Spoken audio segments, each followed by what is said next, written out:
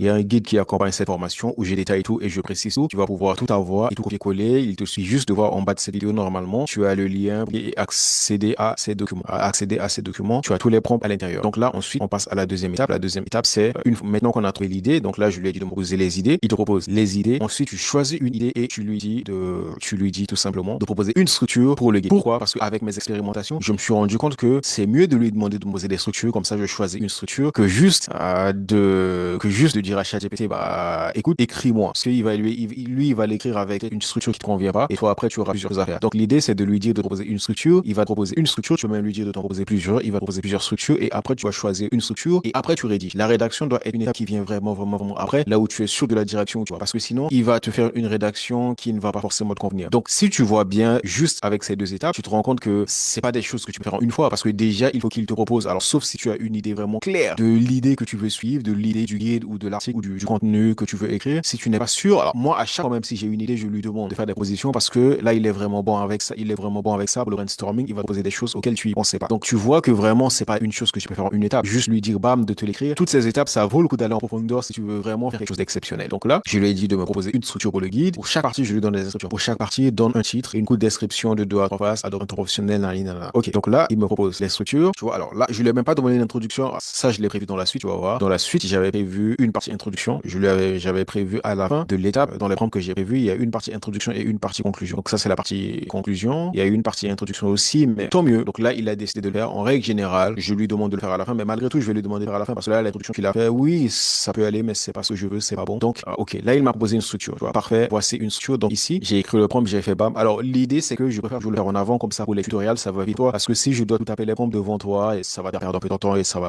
aller moins vite. Donc l'idée, les prompts, je les ai mis ici, bam.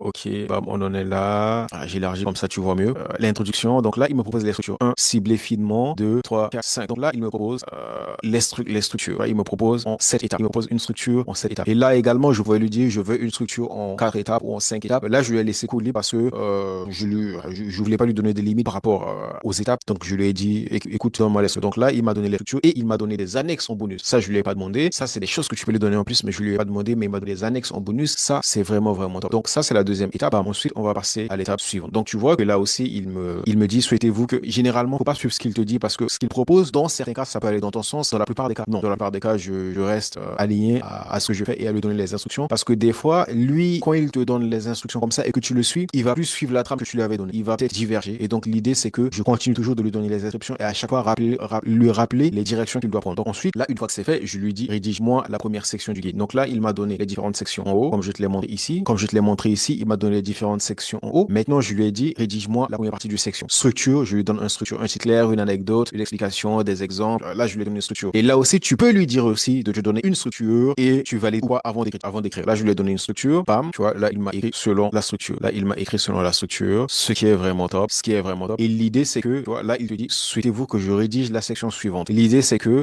et je le dis encore, l'idée, c'est pas de lui dire de t'écrire les 5 à la fois. On a parlé de tokens. Je t'ai expliqué ce que c'est que les tokens bien avant. C'est que lorsque les tokens, parce que les tokens ne sont pas illimités, donc il y a un nombre de caractères que ChatGPT peut travailler avec pour une ultime performance. C'est vraiment limité. Lorsque je lui donne trop de choses, ça va jouer sur les résultats. Donc l'idée, c'est d'aller pas à pas. Donc là, je lui ai demandé de m'écrire la première partie. Là, il a écrit.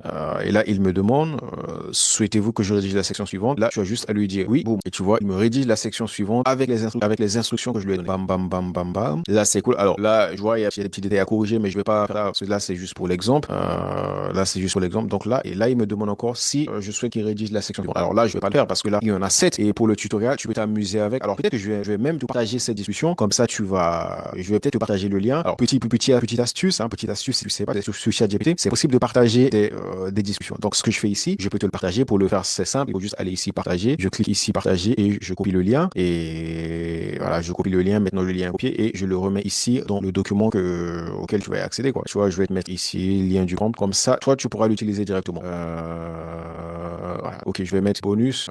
Je mets lien prompt. Lien prompt. Donc là, ici, tu pourras y accéder. Ici, tu veux tester la suite sans toi libre. D'ailleurs, c'est fait pour ça. Donc voilà, là, je l'ai mis ici. Tu pourras y accéder. Et on fait, attends, tu sais quoi? Je mets juste en bas comme ça reste visible. Ok, donc on est à quelle étape là? Je vais juste revoir ici. On est à quelle étape? Je pense qu'on est à la troisième étape. Enfin, je pense qu'on est à la troisième étape. Rédiger les 7 sections du guide. Donc là, on va pas toutes les écrire parce que c'est répétitif, ça va être chiant pour toi. Ensuite, on va rédiger l'introduction. Alors, l'introduction est déjà écrite, mais si on veut une meilleure, pour te montrer l'exemple, on va voir. Je vais copier le prompt, rédiger une introduction, commence par une accroche, ainsi de suite. Là, je vais lui demander de me donner l'introduction. Bam. Et tu vois l'introduction qu'il me propose. Tu vas voir que c'est vraiment mieux comparé à ce qu'il m'avait proposé juste en haut. Parce que s'il m'avait proposé juste en haut, l'introduction, ça faisait combien? Ça devrait faire 3 lignes. C'est pas intéressant. Là, je lui ai donné des consignes pour mettre des histoires, pour mettre des choses, Regarde l'introduction qu'il m'a écrit maintenant. Ça, c'est pas mal. Et regarde l'introduction qu'il m'avait écrit bien avant. Tu vois? C'est même pas comparable. Donc, ce prompt là a son sens. Donc là, maintenant, on lui demande maintenant d'écrire sa introduction. Bam, l'introduction. Et si ça convient pas, tu peux lui dire de le refaire, quoi. L'introduction est déjà faite. Ensuite, on va rédiger la conclusion du guide. Bam, je vais le mettre en rédige la conclusion de ce guide. Voilà. Et là, il me rédige la conclusion du guide. Voilà. Et tu peux toujours corriger, mais voilà, c'est top. Là, il me rédige la conclusion du guide. Donc, là, l'objectif de ça, c'est de créer ce guide-là. Donc, c'est pour créer ce guide qu'on utilise cette étape. Mais ça va être pareil lorsqu'il s'agit d'un article, lorsqu'il s'agit d'un livre. Alors, pour un livre, ça va être encore un peu plus technique. Mais d'une manière générale, cette technique, c'est mieux. En tout cas, c'est adapté pour ce type de choses qui vont vraiment être difficiles de faire en une fois et qui vont être denses et condensées. L'idée, c'est d'utiliser cette formule-là, afin d'obtenir une réponse optimale et c'est technique. Alors, j'avais mis une dernière étape qui est de générer un titre final. Ok, on va voir. Bam, coller trois titres. Il va me proposer 3 titres. Tu vas voir. Voici titre, repenser, ainsi de suite.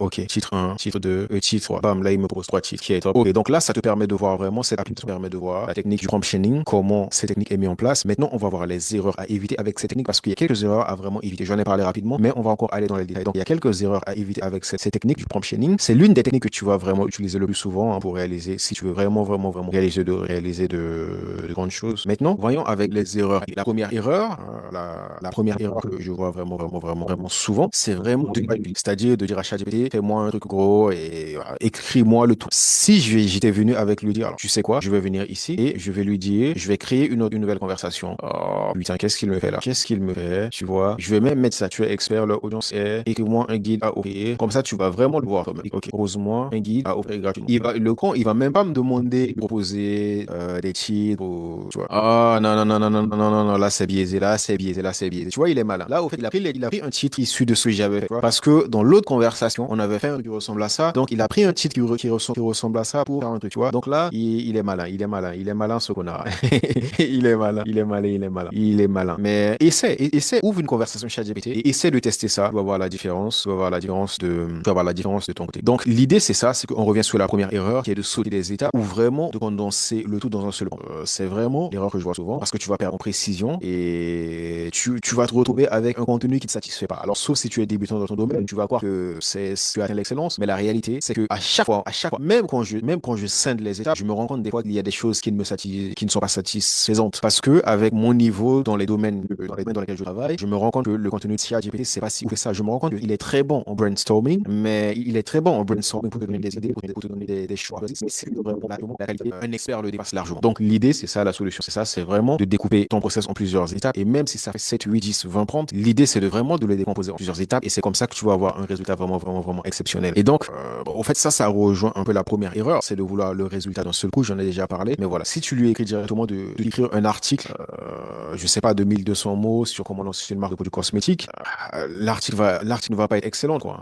On va faire un exemple où tu vas voir. Écris-moi un article sur comment lancer. Ça ne va pas être d'un point de vue marketing. Moi qui ai des compétences en marketing, d'un point de vue marketing, déjà, le titre ne va, s'il écrit un article directement dessus, l'article ne va même pas être intéressant. Les gens n'auront même pas envie de le lire, tu vois, parce que ça va être trop généraliste. Là, il met un article, tu vois ce qu'il me fait. Tu vois, l'article, il me dit en 5 mots. Pour lui, il n'y a même pas du tout de copywriting. Il va faire en sorte que les gens vont vouloir être clients, les gens vont vouloir s'inscrire à ta newsletter. Tu vois, il dit des choses qui sont pas fausses. Tu vois, il dit des choses. Le choix de laboratoire est crucial, à vérifier, construire une marque crédible, à vérifier. Il dit des choses qui semblent intéressantes. Mais moi, par exemple, si je veux acheter, je sais pas, un truc sur le boutique, en lisant ça, je me dis, mais ces personnes ne me parlent pas en tant qu'avatar, la personne ne va pas dans les détails. Ça reste trop en surface. C'est ça. Donc voilà, aller en direction du résultat d'un seul coup, c'est l'une des erreurs que je vois souvent. Et aussi, le format de sortie. Donc l'idée, c'est que lorsque tu lui demandes plusieurs structures, bah, ça va te permettre d'avoir un contrôle sur le type de format qui va sortir, parce que quand il propose les structures, tu vas choisir. Mais en règle générale, quand tu vas directement, le format, la sortie, ça va être fait au hasard. Ça va être au hasard encore. Hein. Il va te sortir un format en fonction de son interprétation, des data qu'il a et de ce qui se rapproche le plus de la phrase que tu lui donnes. Mais pas vraiment de ce que tu veux. Donc, quatrième erreur, c'est d'oublier de relire et d'ajuster. Tu vois, même quand je scène les informations, même quand j'utilise la technique du prompt chaining et que je lui donne différents prompts, je relis à chaque fois pour essayer de voir s'il y a des choses à corriger et de corriger au fur et à mesure. Parce que on revient toujours à la même chose. La plupart des gens, ils donnent un prompt à ChatGPT, ils copient-collent ce que la ChatGPT leur donne. Non, l'idée, c'est de toujours revoir parce que même OpenAI, hein, tu vois ici, c'est écrit, c'est une chose qui est écrite et il te dit que ChatGPT peut faire des erreurs. Envisager de vérifier les informations importantes. Donc, à chaque fois, et ça, c'est peu importe les techniques de prompt que tu utilises, à chaque fois, c'est important de relire, d'ajuster, voire de reformuler ce que ChatGPT te donne. Donc, s'il y a 3 points à garder en tête ici, c'est de découper ton objectif final en différentes étapes qu'on a vues, à adapter si c'est un article, si c'est une vidéo, mais vraiment adapter en différentes étapes. Dis-toi que ChatGPT, c'est un pote avec lequel tu discutes pour aller jusqu'à la conclusion. Il suffit pas juste de lui balancer un titre et de croiser les bras pour qu'il te fasse tout. N'hésite pas à formater tes demandes et surtout, relis et personnalise. Donc, voici pour cette technique du prompt chaining. Tu vas avoir tous les prompts, toutes les étapes là dans ce guide. Le lien du guide est en bas de la vidéo pour y accéder. Et sans plus tarder, on va passer à la prochaine technique. Maintenant, on va attaquer une autre technique avancée qui s'appelle la décomposition. Cette technique va être un peu différente de la technique précédente. On va pas faire les choses étape par étape, mais tu vas voir la différence avec la technique précédente et tu vas voir en quoi cette technique consiste. Tout simplement dans cette partie. Pourquoi cette technique est importante? Tout simplement parce que tu le sais, un prompt qui est vague ou qui est trop chargé, souvent, ça emmène vers des réponses qui sont superficielles, des réponses peut-être pas intéressantes. On l'a vu dans la partie précédente et au début de cette vidéo. Donc cette technique va permettre de vraiment détailler ce qu'on va dire, de décomposer vraiment tout ce qu'on veut obtenir dans les détails, ce qui va permettre au modèle de ne pas nous donner des réponses superficielles ou des réponses vagues et nous donner quand même une réponse qui va être satisfaisante. Donc c'est une technique qui permet de guider le modèle pas à pas à pouvoir obtenir des réponses, comme je l'ai dit, qui vont être fiables et précises, et ça va permettre aussi de mieux voir où le modèle va être bloqué, où le modèle produit des erreurs. Parce que dans le prompt, toutes les étapes vont être précisées dans les détails, toutes les étapes vont être millimétrées, ce qui va faire qu'on va voir là où ça cloche, là où le résultat ne va pas être satisfaisant, et ce qui va nous permettre rapidement de remonter et de corriger ces erreurs-là. Parce qu'on le sait, ChatGPT fait des erreurs. Hein. Même le fondateur, le ChatGPT fait des erreurs, donc on ne peut pas le prendre non plus pour un super humain. Alors c'est quoi la différence avec l'étape précédente? Parce qu'on a vu précédemment l'étape du prompt chaining qui permet de tout faire étape par étape. On a vu d'ailleurs un exemple détaillé ici sur l'exemple du guide qu'on a écrit pour les prospects B2B. Alors, la différence majeure que tu vas voir avec cette étape-là, c'est que ici, la technique du prompt chaining, ça se fait avec un seul prompt, avec des sous-tâches. Les sous-tâches, par exemple, ici, tu vois qu'on a vraiment séparé nos différentes tâches en sous-tâches. Alors, je pense que non, c'est pas le mauvais. C'est plus ici, on a vraiment séparé nos différentes tâches en sous-tâches et on a vraiment demandé à ChatGPT de nous proposer une réponse. ChatGPT nous propose, on corrige et on lui donne de nouvelles instructions étape par étape pour aller. Par exemple, ici, je lui ai demandé les idées. ChatGPT me propose des idées et en fonction des idées, je lui ai demandé de me poser une structure. Et en fonction de la structure, je lui ai proposé d'écrire la première structure avec telle ou telle instruction. La différence, c'est que ici, avec la décomposition, tu vas tout intégrer dans dans un seul prompt. Tu vas tout intégrer dans un seul prompt avec les sous-tâches qui vont être clairement listées dans le prompt, ce qui va faire que avec un seul prompt, tu vas donner à ChatGPT toutes les instructions dont tu as besoin et ChatGPT va te donner directement le résultat. ChatGPT va te donner directement le résultat. Contrairement au prompt chaining qui se fait en plusieurs étapes, ça on l'a déjà vu. Donc cette technique, elle est pas plus simple, elle est plus simple lorsque tu maîtrises vraiment ChatGPT et lorsque tu maîtrises vraiment le domaine dans lequel tu travailles. Par exemple, ici avec la technique du prompt chaining, je remonte ici, si tu n'es pas vraiment excellent dans ton domaine, tu ne vas pas savoir, tu veux X titre, tu veux telle chose, tu veux telle structure, donc tu vas lui demander de proposer et ensuite tu choisis. Maintenant, lorsque par exemple tu maîtrises ton sujet, tu sais que tu veux une structure. AIDA par exemple, tu sais que tu veux tel titre. Lorsque tu maîtrises toutes les étapes, tu n'as pas besoin de demander à ChatGPT d'aller dans tous les détails. Tu lui donnes tout dans un seul prompt et bam, en un seul résultat, ChatGPT va te donner les résultats. ChatGPT va te donner un résultat qui va être très proche de ce que tu veux. Alors, la vérité c'est que avec le prompt chaining, tu vas toujours avoir des résultats meilleurs. Avec ça, tu vas peut-être avoir des résultats qui s'approchent du meilleur, mais avec le prompt chaining, tu vas avoir des meilleurs résultats. Mais si tu ne veux pas perdre beaucoup de temps dans le prompting, dans les conversations, tu peux mettre en place un prompt vraiment très bon et que tu vas utiliser à chaque fois et avec un seul prompt, ChatGPT va donner ton résultat. Donc, l'idée c'est que lorsque par exemple, ce que tu veux faire implique plusieurs étapes intellectuelles et que tu ne veux pas te prendre la tête avec ça et que tu veux tout structurer en un prompt, là, dans ce cas, tu vas utiliser la technique du prompt chaining et là, la technique de la décomposition. Et là, on va voir comment tu vas l'utiliser et comment tu vas le mettre en place, tout simplement. Allez, donc, on va voir comment tu vas le mettre en place. Donc, l'idée, première étape, il faut formuler une demande principale. La deuxième étape, tu vas réfléchir aux différentes étapes qui vont y avoir à l'intérieur. Par exemple, un exemple ici, on va prendre laquelle des exemples, on va prendre l'analyse de marché pour les soins bio. Par exemple, je veux faire une analyse de marché pour les soins bio. Donc, l'idée, tu sais ce que tu veux avoir, hein, alors ça c'est la base. Donc, ta demande principale ici, je souhaite avoir une analyse de marché des soins capillaires. Maintenant, pour ça, j'ai envie de plusieurs informations. Donc, ça, c'est ce que j'ai envie d'avoir. Mais je dois savoir les informations dont j'ai besoin avant d'analyser le prompt. Donc, j'ai besoin qu'il identifie ça. Les grandes tendances du marché 2024. J'ai envie qu'il me présente les outils, qu'il me présente les profils types de consommateurs. J'ai envie qu'il me dresse une liste de 3 concurrents majeurs. J'ai envie qu'il me donne des pistes d'innovation de produits à explorer. Donc, tout ça, tu te le dis dans ton prompt. Et ça, vraiment, c'est l'étape 1. Mais je pense que je vais te faire aussi une étape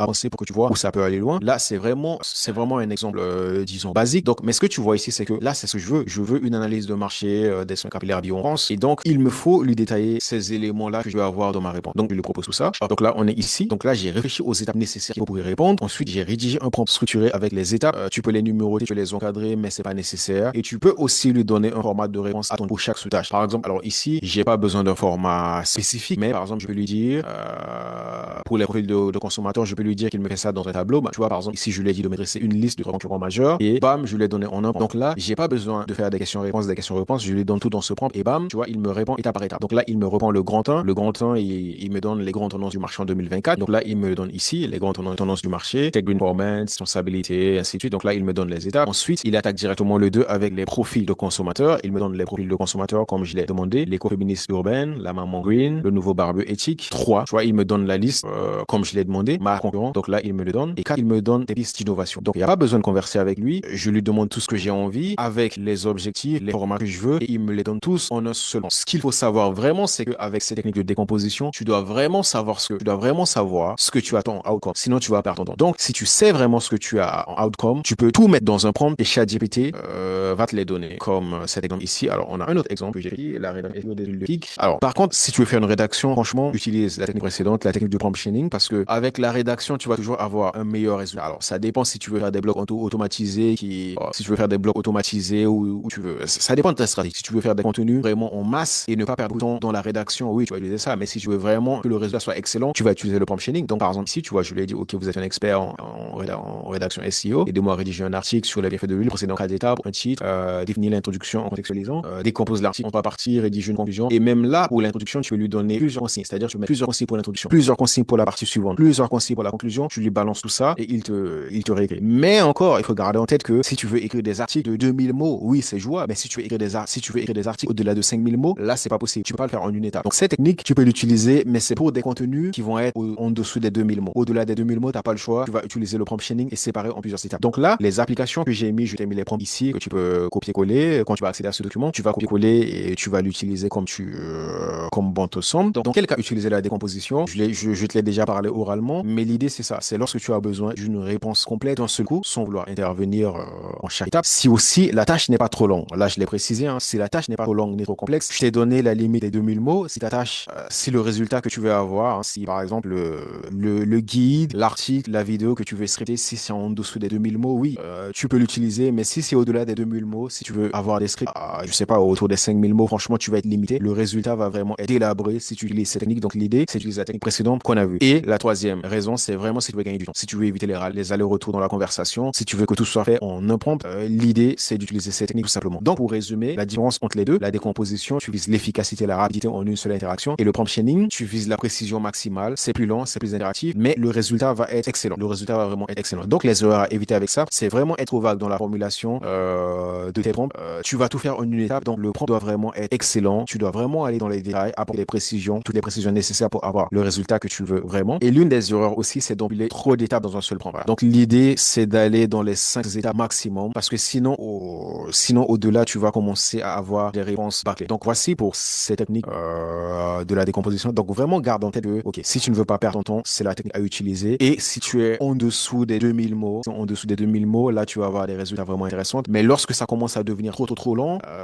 l'idée, c'est d'attaquer avec la technique du prompt chaining. D'accord, maintenant, la partie sur les boucles de feedback, ce qui est vraiment c'est vraiment indispensable. J'allais dire que c'est vraiment une évidence, mais oui, c'est vraiment indispensable. C'est vraiment indispensable. C'est une obligation de le faire, de maîtriser comment ça se passe. Vous allez voir, c'est très simple. C'est l'une des techniques qui va être les plus simples. Malheureusement, beaucoup de gens n'y pensent pas. Moi, je croyais que tout le monde le faisait. Et à force de passer du temps avec les entrepreneurs, de déjeuner ensemble, de dîner ensemble, de poser des questions, de voir comment d'autres entrepreneurs utilisent l'IA, je me rends compte que beaucoup n'utilisent pas et c'est surprenant. Donc, pourquoi c'est important? Parce que LLM produit souvent des bonnes premières réponses, rarement. Les premières réponses que, par exemple, ChatGPT va te produire, va rarement te convenir, va rarement être ce que tu veux. Il y a toujours moyen d'améliorer. Et c'est la raison pour laquelle c'est vraiment important d'appliquer ça presque à chaque fois ou dans 50% des cas afin de pouvoir t'aider à avoir des résultats vraiment très, très, très bons avec ChatGPT. Je te donne un exemple, par exemple, tu vois, j'avais utilisé ChatGPT pour rédiger ce contenu et tu vois, le résultat il est trop court. Moi, je voulais quelque chose de plus long. ChatGPT m'a rédigé ça qui est vraiment trop court. C'est une introduction, c'est le début d'un contenu, ainsi de suite. Et je lui ai dit trop court. Et quand je lui ai dit trop court, alors je vais voir si je peux te retrouver le contenu. Quand je lui ai dit trop court, ChatGPT il me l'a rallongé. Alors, est-ce que je vais le retrouver? Je peux peut-être le retrouver ici. Tu vois. Alors, descends. Où est-ce que j'ai marqué trop court là?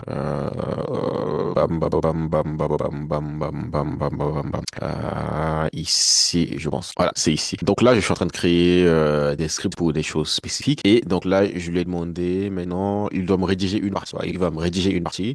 Donc, ChatGPT m'a posé ça. Et c'est vraiment trop.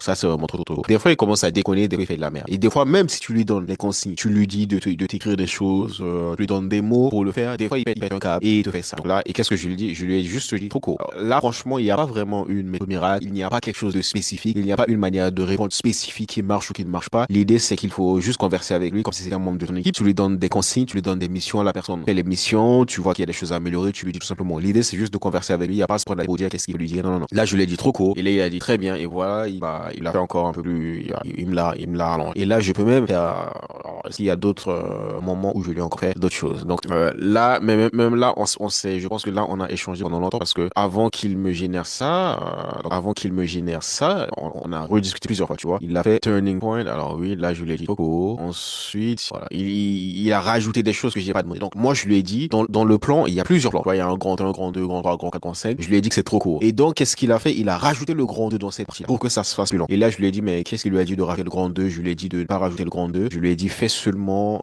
step by step. Et il ne rajoute pas le grand 2. Et donc, il a enlevé le grand 2 et il me l'a refait pour atteindre la longueur que je lui ai demandé de faire. Donc, ça, c'est quelque chose que tu vas souvent faire. Tu lui donnes des consignes, tu lui donnes des choses dans ton prompt et même si tu lui donnes des directives, des fois, il va être un câble, il les respecte pas et tu dois revenir dessus, tu dois lui faire comprendre que sa réponse ne respecte pas les conditions et tu as lui dire de refaire ça. Et après, tu dois vérifier et voir si ça te convient. Sinon, tu reviens encore dessus. Et voilà. Et ça, c'est vraiment une chose que beaucoup de gens ne font pas. Mais c'est presque une évidence parce que ça, je le fais presque tout le temps. Je le fais presque tout le temps, ça. C'est rare quand, alors, sauf si c'est des prompts que j'ai l'habitude de faire. Alors, il y a des prompts que j'ai l'habitude de faire ou que j'ai mis en place et dont je garde les prompts et c'est la même chose à chaque fois. Mais c'est ça, oui. Mais lorsque je vais sous de nouvelles choses ou ainsi de suite, ça arrive très souvent et c'est quelque chose que tu dois faire. Pourquoi? Parce que ça permet d'améliorer également la qualité de la réponse. En fait, c'est avec ça que tu vas avoir des réponses meilleures. Vraiment quelque chose à faire. Dans quel cas l'utiliser? Il faut l'utiliser déjà parce que la première réponse n'est pas assez qualitative ou percutante à ton sens.